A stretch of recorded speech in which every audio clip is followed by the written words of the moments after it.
Hello everyone, welcome back to our lecture series on theodolite surveying.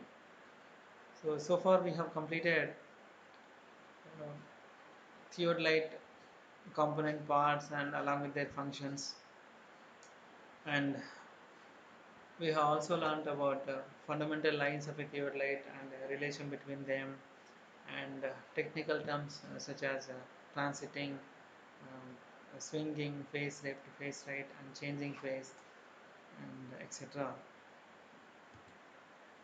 Right. This is a photographic view which is showing all the component parts of a theodolite. Right. We have also completed the temporary adjustments, how to perform the temporary adjustments of a theodolite, and then we'll move on to a horizontal measurement of angle. Sorry, measurement of horizontal angle with the help of a theodolite. We have covered all the three methods, such as general method of measuring horizontal angle, method of repetition, method of reiteration. Okay, so with all and even measurement of vertical angles also with the help of theodolite. So having completed all those, we'll now move on to a new topic which is called miscellaneous operations with the theodolite. So we can do more things than measuring simply horizontal and vertical angles with the theodolite. And here are some of the some of the operations are listed over here. Number one is to measure a magnetic bearing with the help of a survey line. So we can measure a magnetic bearing with a survey line with theodolite, and you can measure direct angle. What is direct angle and all? We are going to discuss in detail at that topic. And to measure deflection angle, and again, what do you mean by deflection angle? We'll see. We are going to see, and prolonging a straight line, and to run a straight line between 2 points, and also to locate the point of intersection of two straight lines, and to lay off a horizontal angle, and to lay off a repetition, sorry, angle of repetition. So all these things we are going to cover now. So let us go to the topic to measure magnetic bearing of a survey line. So we can measure magnetic bearing of a survey line with the help of theodolite, provided the theodolite is fitted with a compass. It may be a tubular compass or a trough compass. With the help of that only we can measure the magnetic bearing. And earlier we used to have a theodolite. I have seen at my college times. Uh, Theodolites at the center we used to have a round compass, just like our prismatic compass, with a long needle and a graduation circle, everything. So like that also, if the theodolite is fitted with that kind of compass, then also we can measure the magnetic bearings. But only thing to be remembered here, wherever you want to calculate the magnetic bearing, just be clear that that station is not affected by local attraction. So if not, what happens? The entire magnetic bearings, everything will be getting wrong. Why um, why we are actually interested in measuring magnetic bearing? So with the help of magnetic bearing, once the traverse is calculated, and we can convert or calculate its latitudes and departures, and based on latitude and departure we can find the area of traverse, or omitted measurements of traverse, anything kind of that.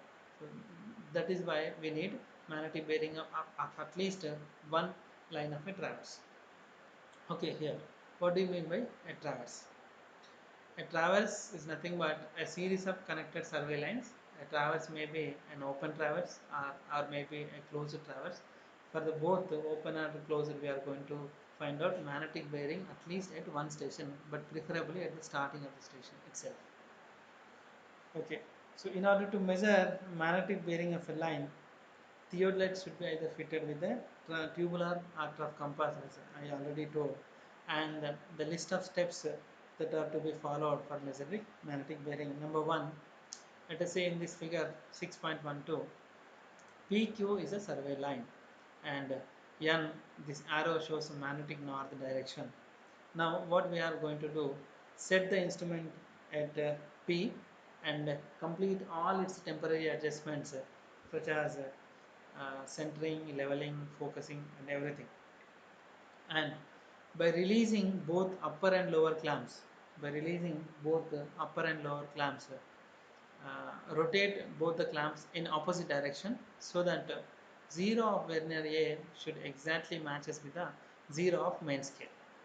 Once it is matched, once 0 reading of vernier A is exactly matching with the 0 of vernier B, then the instrument may be in some other direction. So in this particular direction, at the compass, magnetic needle does not show, it's a 0 reading. So what we have to do, we have to release the lower clamp, loosen the lower clamp and release the needle of compass also. If it is compass is provided with some kind of needle, if needle release it, then only the magnetic needle will be free to suspend freely on air, rotate freely on air, so that it will always point to the magnetic north. And then rotate instrument about its outer axis, that means release lower clamp, okay, outer axis, and till the magnetic needle roughly points to north. So clamp the lower, then once it is roughly um, points to magnetic north, clamp the lower clamp and fix the lower clamp. Using lower tangent screw, you can exactly bisect, exactly bring the needle onto the magnetic north, and if you want, you can keep a ranging rod over there and you can bisect, so that the magnetic needle is in exactly in direction with the magnetic meridian, and also line of sight is also in the direction of magnetic meridian. So now we have achieved our line of collimation in the direction of this N. Right. Now we have to measure this horizontal angle, which is also called bearing. So for this, we need to release upper clamp and rotate the telescope to point to towards B. You can bisect roughly. Once it is roughly bisected, you can fix the upper clamp screw, and by using upper tangent screw and seeing through the telescope, you can exactly bisect the ranging rod at Q. Once ranging rod is exactly bisected, instrument is ready for taking reading. So read both vernier A and B and enter the same onto the tabular form. While entering vernier A, you need to be take both degrees, minutes, seconds as well. Whereas for vernier B, only minutes and seconds have to be taken, and then finally we need to take the average or mean angle. And then change the face. So we have done this entire process with the face left, let us say. Now what we are going to do, change the face right, change it to face right. Again repeat the entire process. That means again you are going to release both your clamps and rotate in opposite directions, so that vernier A should be exactly, vernier A 0 should be exactly pointing the vernier sorry, main scale 0. And if the bisection, if it is exactly bisected, for exactly bisection you may use upper clamp screw. If it is exactly bisected, then turn the telescope uh, towards and release the clamp on the magnetic needle, and turn the telescope such that magnetic needle exactly points the north direction or 0 degrees. And for exact bisection we may use lower tangent screw. If it is exactly bisected, then now we have a telescope in the direction of magnetic meridian, and the reading is 0 here. Now again we must release upper clamp screw and rotate the telescope to direct or bisect the signal at Q. You can get a rough bisection with the clamp alone, but if you want to exactly bisect this signal or ranging rod at Q, we must use upper tangent screw. Once it is exactly bisected, you may enter. It is ready for taking readings, and read both vernier A and B and record the same on the tabular form. Now again with vernier A you will get degrees, minutes and seconds, and vernier B you will get minutes and seconds. By averaging these two, you will get a mean angle, horizontal angle with the face right. So we have face left earlier, face left one horizontal angle and face right another horizontal angle. Average of these two angles will give you actual magnetic bearing of a survey line. Okay, so like this you can calculate bearing of a survey line. So I think you have understood this. Uh, Next we'll move on to the next topic, that is measurement of direct angles. So first of all, what is direct angle? As I said, traverse. We were talking about traverse initially. So traverse is a series of connected survey lines. So here PQ, QR, RS and ST are the survey lines. They are connected in series, therefore it can be called a traverse. And for running a traverse, we have different methods.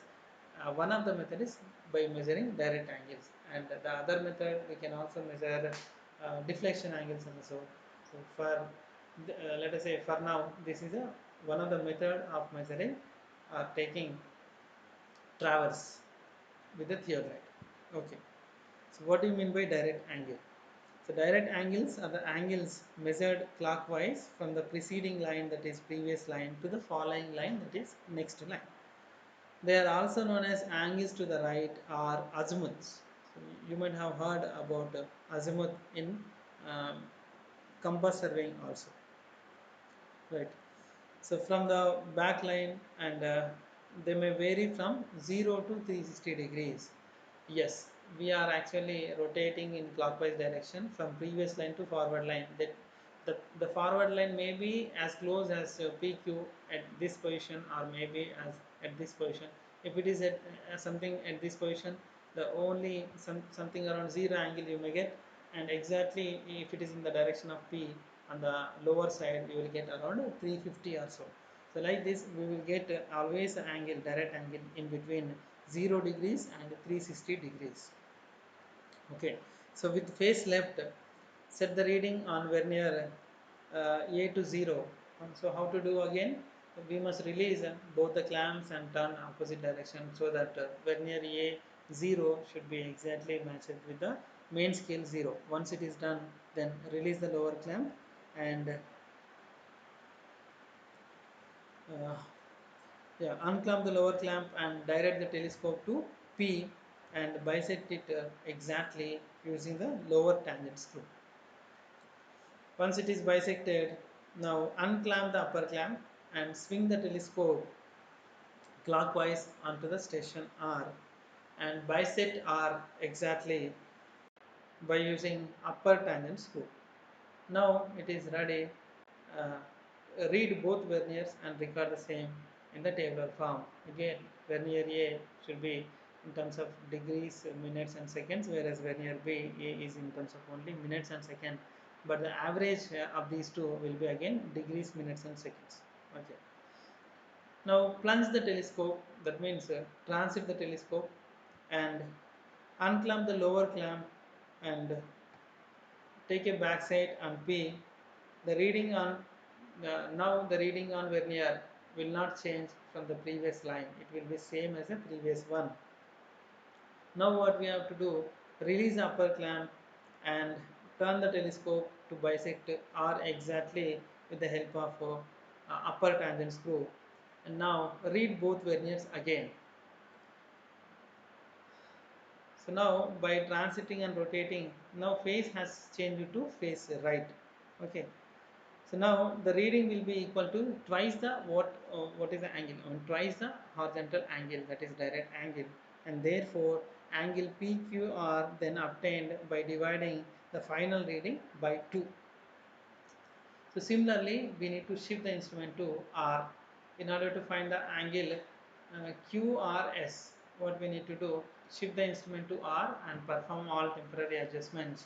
Then release both the clamps and rotate them in opposite direction to set 0 of vernier A to 0 of main scale. Once it is achieved, then you can fix the lower clamp, both the clamps, and by releasing lower clamp, turn the telescope to bisect back station on Q. Let us say if the face of the instrument is face left now, then by releasing upper tangent, rotate clockwise from Q to bisect station at R, and you can bisect exactly with the help of a upper tangent screw. So once it is bisected exactly, you can note down the both readings on vernier A as well as vernier B. Okay. Now what we have to do, we have to transit the telescope, and then by releasing lower clamp, rotate telescope to backside, take a backside on Q. So by this time what happens, reading will not be changed, but the face of the instrument is now to face right, change it to face right. Then by releasing upper clamp screw, turn the telescope towards a point on clockwise, turn the telescope towards S and exactly bisect point S or signal S by with the help of upper tangent screw. So once it is bisected, again you may note down the reading uh, for the second time. So as this angle is more than 180 degrees, you will get one complete revolution and a partial one. Let us say around some 60 degrees or so. That means second time angle is not 60 degrees, but it is 360 plus 60 degrees. That is 420 degrees. We must consider like that. And then the final reading is divided by 2 because we have we have measured the angle twice. Therefore, the total angle is divided by 2 will give you the final angle QRS, final direct angle QRS. Again, shift the instrument to S and uh, complete all your temporary adjustment at S, and then set vernier A 0 to match with the 0 of main scale exactly. So for doing so, you have to release both the clamps and rotate opposite to each other, so that easily it will come onto the 0 mark of main scale. Then telescope may be in any other direction with the 0 0 matching. Now we have to bring that line onto the RS line. So for this, release lower clamp and turn the telescope to bisect a backward station at R. Now once it is bisected with the help of lower clamp screw and lower tangent screw, still reading will be 0 and this station R is exactly bisected.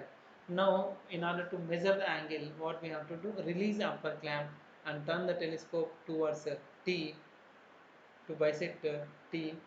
Uh, for rough bisection, you can after achieving a rough bisection, you can fix the upper clamp, and for exact bisection, you may operate upper tangent screw. Once it is exactly bisected, yes, it is ready. Now you can take both verniers A and you can read both vernier A and B and record the same onto the tabular form. Right. So with this, we have completed one set with the face left, and we need to repeat with the other face, that is face right. So in order to get the face right, transit the telescope. Now telescope will be in this direction, and then by releasing lower clamp screw, turn back the telescope in the direction of R. Now telescope is directed in the direction of RS, but still angle is not changed. And then in order to measure angle once again with the face right, we may release upper tangent screw, upper clamp screw, and turn the telescope to bisect roughly the signal at T. And for exact bisection, fix the upper clamp screw and operate upper tangent screw, and then exactly bisect the instrument. So once it is exactly bisected, and then instrument is ready for taking both reading both verniers A and B and record the same onto the tabular form. And hence by doing so, and by seeing this figure, I can say it is also more than some 270 degrees. Therefore 270 plus again 270, that means 540 or so. So you will get more than 360 degree, 540, and that angle is to be divided by 2 in order to get the direct angle RST. So similarly, you can continue further for measuring all the direct angles. So I think with this measurement of direct angles is completed, and we'll go to the next topic, that is to measure deflection angles. Uh, so this is a one more or the next method of measuring or carrying out a traversing with the theodolite, measurement of deflection angles method. So here survey line PQ, RS and PQ, QR, RS and so on will be there, and we are actually focusing on two deflection angles. So first of all, what do you mean by a deflection angle? Deflection angle is an angle with a survey line makes with the prolongation of the previous line. So here PQ is a previous line and its prolongation is shown in the dotted line, and QR is a forward line. So angle between prolongation of previous line, that is this dotted line, and the line QR, this angle alpha is nothing but a deflection angle. Similarly, when you see at R, for station R, QR is a preceding line and RS is a forwarding line, and QR, this dotted line is nothing but a continuation or a prolongation of preceding line, and from prolongation of preceding line to the forward line, if you measure horizontal angle, this will be deflection angle, and it is alpha and it is theta. Why it is R and L, I will tell you. Yeah, deflection angle is designated. Deflection angle is designated with as a right, that is capital R, and a left, that is capital left. So here alpha degrees R means right, and similarly theta degrees L means left. When do you say right and when do you say left? So it is according to, it is measured in either clockwise or counterclockwise direction. If it is in the clockwise direction, we use right, and if it is a counterclockwise direction or anti-clockwise direction, we will use L, left. So it value, as we were discussing direct angles. Direct angle ranges varies from 0 to 360 degrees, and similarly coming to deflection angles, deflection angle may vary from 0 to 180 degrees only, because with the prolongation of preceding line, either we will go on right side 180 degrees or left side 180 degrees to get the previous line. So more than that, this may not be happen. So therefore angle, they always deflection angle always 0 to 180 degrees only, and the deflection angle at Q is some alpha degrees right, and at R it is alpha degrees left. Okay, now we'll see in detail how to measure this deflection angle at Q. So for this, I need to set instrument at station Q and complete all the temporary adjustments such as leveling, centering, and focusing. And after completion of all these, release both the clamps and rotate both the clamps in opposite direction, so that vernier A0 should exactly matches with the 0 of main scale. Okay, now release lower clamp and take a back set on P, then here in this direction, telescope is in the direction of QP, and the angle is exactly 0 degrees. Now in this position, fix both the clamps and plunge the telescope, that means transit the telescope, so that now the line of sight, a line of collimation is in the direction of PQ produced, a previous line produced, and still angle is 0 reading. Then to measure this angle, what we need to do, unclamp the upper clamp and turn the telescope to take a foresight on station R. So for rough bisection, we need to clamp upper clamp, and for exact bisection we need to use upper tangent scope. Once it is exactly bisected, read both verniers A and B and record the same onto the tabular form. So now we have done with the one face, that is face left, let us say. Now what we have to do with the face right, we are actually going to repeat the process. So for this, transit the telescope again at this position. So now you need to clamp both the clamps and transit the telescope. Now in somewhere in this direction you will get, and from here you have to again go back to backside on P. So therefore release lower clamp and turn the telescope towards backside on P. Once it is bisected perfectly with the help of lower tangent screw, once it is perfectly bisected, again you can check reading will be same as alpha degrees.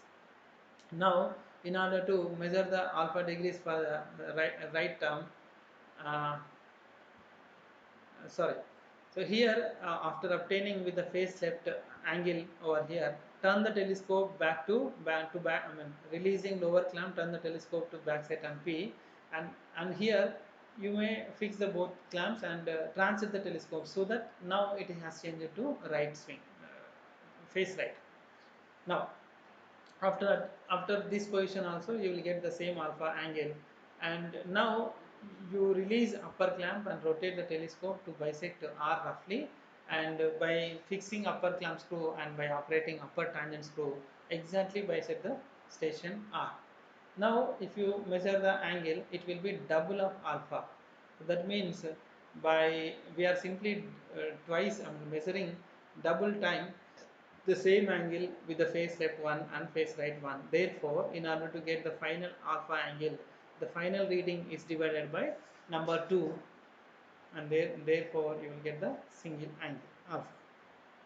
And again, now in order to measure this angle at station R, shift this our in theodolite to station R, and again complete your all temporary adjustments, and then release both the lower and upper clamps and turn both the clamps in opposite directions, so that 0 of vernier A should be exactly matching with the or pointing to the 0 of main scale. Once it is achieved, you can fix upper clamp and release lower clamp and turn the telescope to bisect the Q exactly. With the help of even you may use lower tangent screw also, and with the help of lower clamp and lower tangent screw we are going to exactly bisect the ranging rod at Q. Once it is exactly bisected with the 0 0 reading, now what we are going to do, fix both the clamps, lower clamp and upper clamp, and then transit the telescope. Now line of sight is in the direction of QR produced. Now what we are going to do, still the reading will be 0 over here. Now by releasing upper clamp screw alone, turn the telescope in the line RS. Uh, for rough bisection of S, you can fix the upper clamp screw, and for exact bisection we have to use the upper tangent screw. Now if it is the station F is perfectly bisected, then you can read both vernier A and vernier B and record the same onto the tabular form, and the mean will give you theta angle as deflection, but with face left alone. So now what we have to do, we have to rotate by releasing lower clamp, rotate the telescope in the direction of RQ. Once Q is perfectly bisected with the lower clamp, with the help of lower clamp and lower tangent screw, then again fix both the clamps and transit the telescope again, so that it is in the line of QR produced once again, but with the face right. Then by releasing upper clamp screw, turn the telescope to bisect roughly the station S, and for exact bisection you can use upper tangent screw. Now after exact bisection of S, again read both vernier A and B and record the same. And now if you observe, the reading will be doubled, twice as that of the theta. Therefore final deflection angle theta will be half of the total value obtained at this particular point. So similarly we are going to calculate deflection angles for all other stations. Okay, so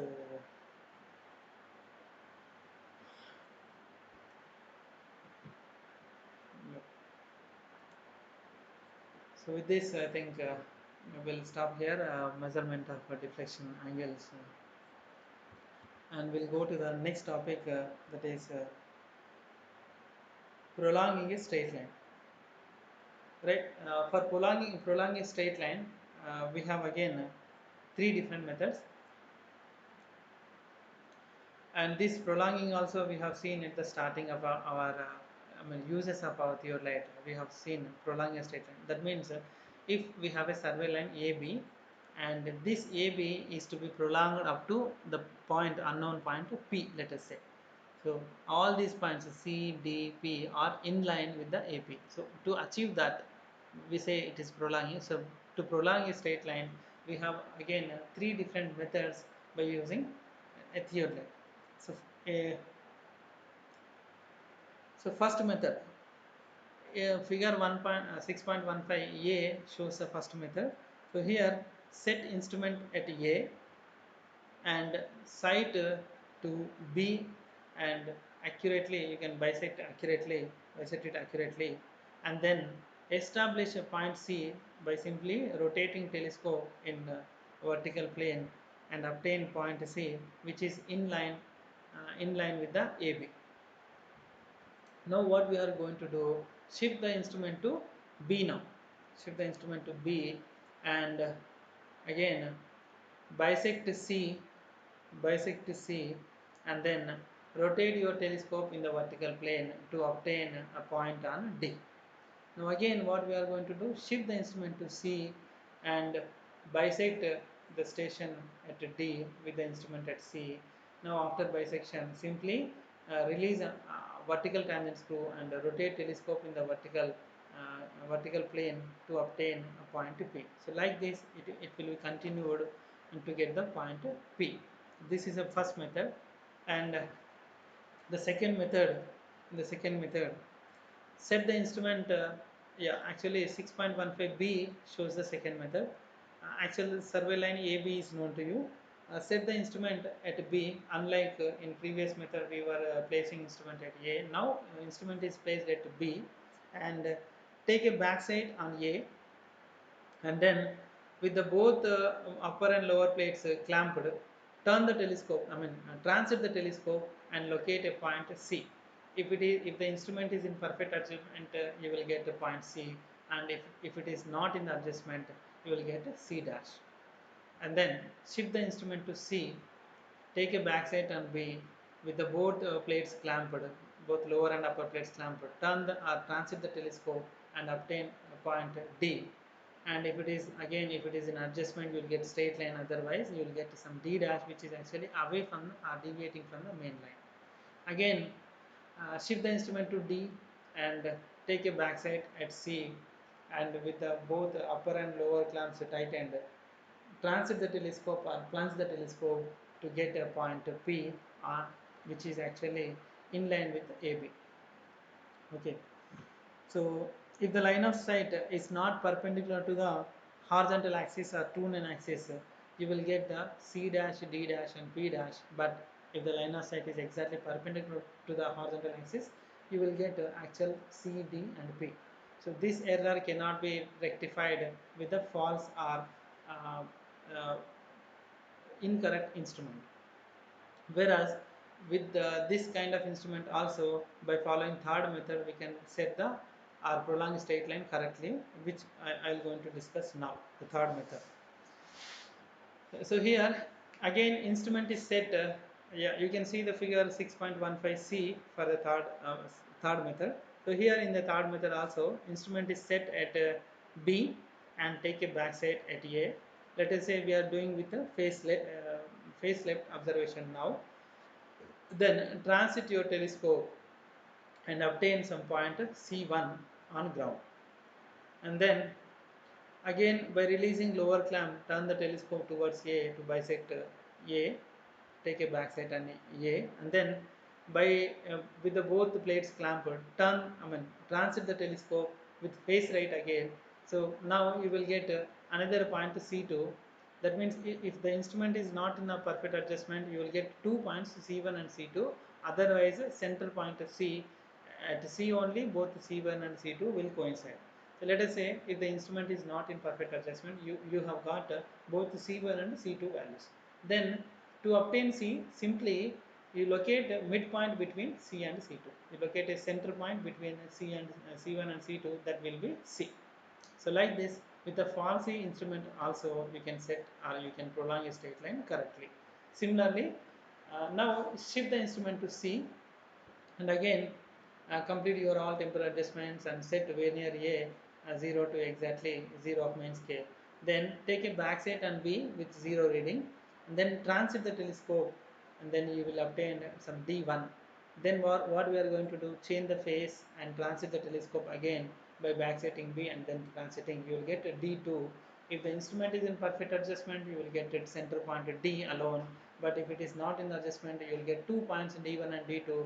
Again you can locate a midpoint between D1 and D2, which is actual point D. Now what we are going to do, again shift the instrument to D, take a backside and complete your all temporal adjustments before taking backside, and then take a backside at C with a 0 reading, and then transit the telescope with both upper and lower plates clamped, transit the telescope, and then you will obtain some point P, P1, let us say. Then you can fix a arrow or peg onto the ground at P1. Then by releasing lower clamp, again you need to bisect the station P, and then you can transit again, so that with the face right you are transiting. So now you will get another point P2. If P2 and P2 or P1 are not coinciding, then we can get a point P which is exactly midway between P1 and P2. So like this you will get exact straight line even with the uh, even when the line of instrument is not perpendicular to the horizontal axis.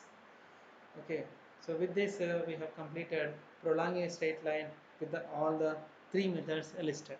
So I think we will conclude here. We have learned so far. Uh, so actually we have started our discussion with the uh, revision of basics along with the miscellaneous operations. What all the miscellaneous operations that can be do with the theodolites are listed. Among them, first one, magnetic measurement of magnetic bearing of a line is completed, and we have also discussed about measurement of direct angles and measurement of deflection angles. Now at the last we are also discussed about prolonging a straight line.